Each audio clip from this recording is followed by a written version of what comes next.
Hello everyone, it is Tracy Schroyer. I wanted to come on and do a video, and I'm sorry it's a little bit dark in here. I had to stop. I was on the way home from the grocery store tonight and listened to a message from someone. So there's been some things I wanted to work on with my coaching business, at least for the last year, if not longer. And something told me a year ago that just wasn't the right time. There was some feeling inside that it just wasn't the right time. So I didn't go forward with a lot of things. I've been working on and thinking about things, but the timing was, there was something telling me not to go forward and launch and do certain things related to it. And those were gut feelings that were right. And it was a couple weeks later when I had been thinking about that. It was a couple weeks, not even a month later, that I got my diagnosis with breast cancer. That was January of last year. And one thing that was kind of interesting is I had to go get my flu shot, and I had to get an evaluation. I ended up going to a CVS, and it was for my open enrollment for my healthcare. And when I started to talk to the woman, and the nurse practitioner, and she was asking me questions. She said, "I'm sorry, I have so many questions. I'm just really interested in your story and what you've gone through." And I was like, "Oh, I like to tell people, because women need to, be vigilant and go and get their mammogram and make sure that they're aware of things going on and what happens. And not a lot of people tell their story, and for you to understand that." And she said she made a connection which I had not made yet. And granted, this was quite a few weeks back, but she said, "Do you realize that you went through 2020 and almost every holiday you hit something with your breast cancer journey?" And I got to thinking about that, and I thought, man, that is right. So I had my first mammogram at the age of 42. It was the day after Christmas of last year. New Year's Eve was when I had my biopsy and my ultrasound and my biopsy.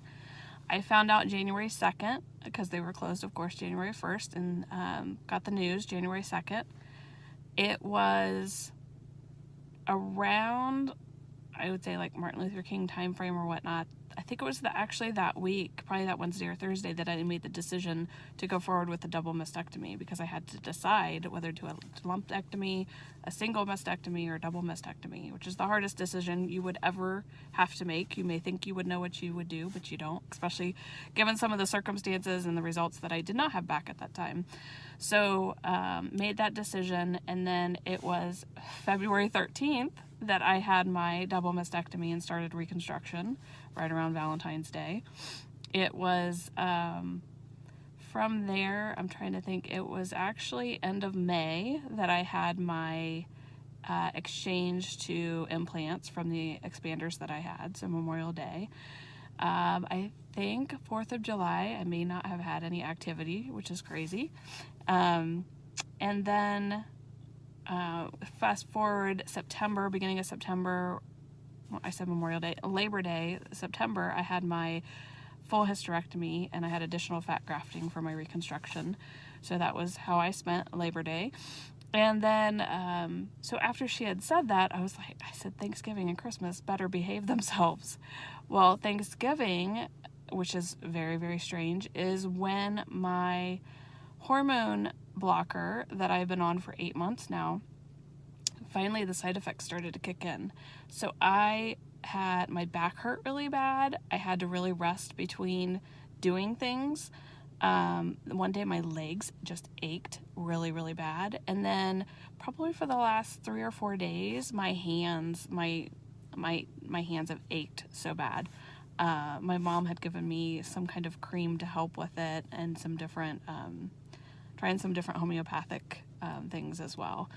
But just, I was woken up in the middle of the night because my hands just, it hurt. I can't even describe the ache.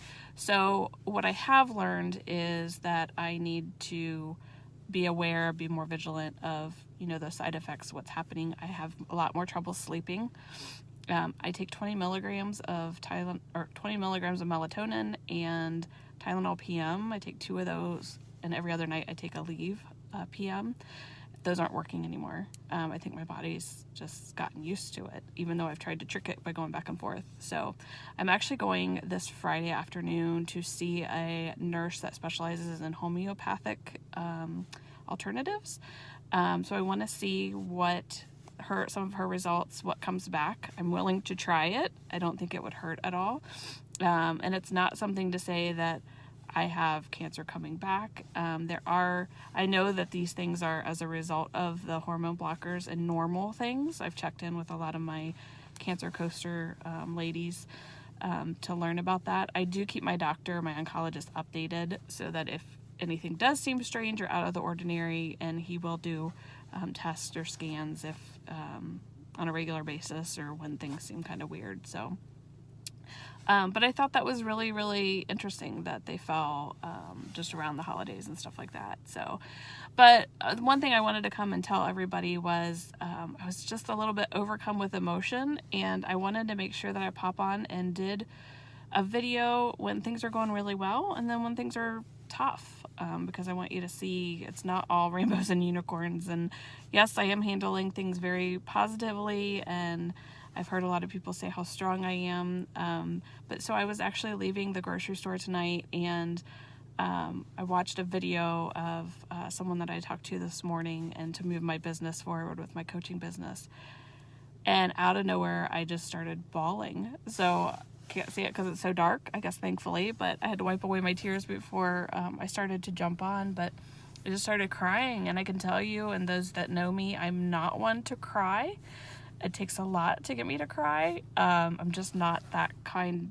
That's not me, I guess. But the fact that I can move forward with what I want to do with my coaching, and that I'm in a spot where I'm healthy, and last year I didn't even know what was going to happen, but I just had that gut instinct. So just make sure that you listen to your gut and what you're feeling.